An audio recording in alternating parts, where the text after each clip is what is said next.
আমাদের তৈরি হয়ে গেল ঠাকুরবাড়ি স্টাইলে ছোট আলুর রসগোল্লা। এখানে 500 আমি ছোট আলু নিয়েছি। আলুগুলোকে প্রেসার কুকারে সিটি দিয়ে সেদ্ধ করে নিয়ে ছুলে নিয়ে আর একবার ভালো করে ধুয়ে নিয়েছি।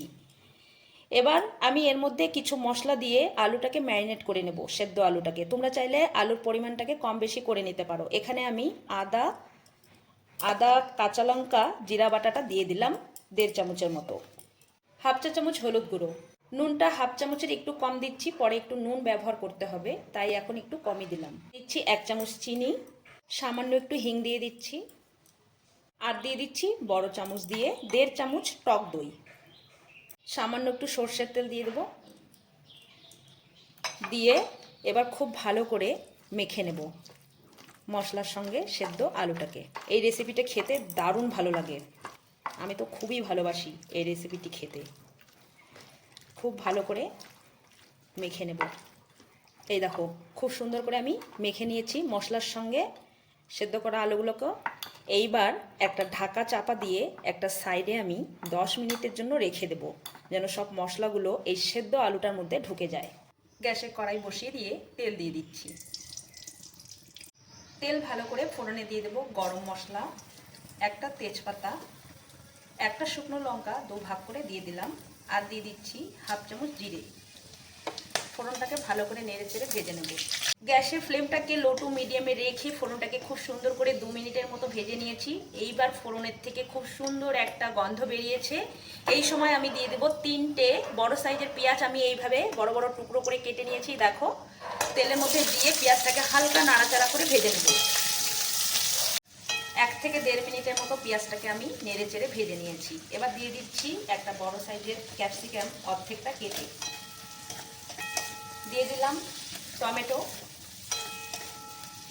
গ্যাসের ফ্লেমটাকে লো টু মিডিয়ামে রেখে 1 থেকে 1.5 মিনিটের মতো সব কিছু আমি নেড়ে চেড়ে একটু ভেজে নিয়েছি। এই যে দেখো এইভাবে করে ভেজে নিতে হবে, খুব বেশি যেন আবার ভাজা না হয়ে যায় সবজিগুলো। এবার কিছু গুঁড়া মশলা আমি দিয়ে দেবো। হাফ চা চামচ দিয়ে দিচ্ছি ধনে গুঁড়ো, হাফ চা চামচ দিয়ে দিচ্ছি লঙ্কা গুঁড়ো, হাফ চা চামচ জিরে গুঁড়ো, পরিমাণ বুঝে দিয়ে দিচ্ছি হলুদ গুঁড়ো, হাফ চা চামচ দিয়ে দিচ্ছি নুন। আলুটাকে ম্যারিনেট করার সময় আমি কিন্তু নুন ব্যবহার করেছি, তাই এখন আমি একটু নুনটা কমই ব্যবহার করলাম। এবার ভালো করে নেড়ে চেড়ে নিচ্ছি সব কিছুর সঙ্গে। এর মধ্যে দিয়ে দেব আদা কাঁচা লঙ্কা জিরা বাটা হাফ চা চামচের মতো।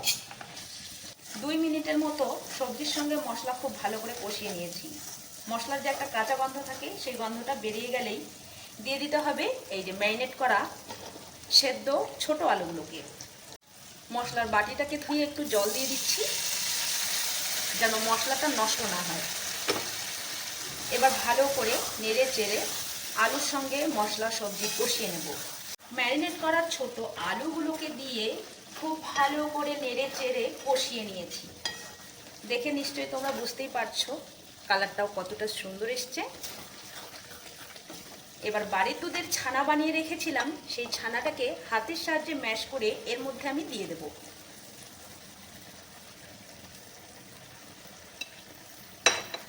ছানাটাকে ম্যাশ করে দেওয়ার পর এবার সব কিছুর সঙ্গে মিলিয়ে নেব।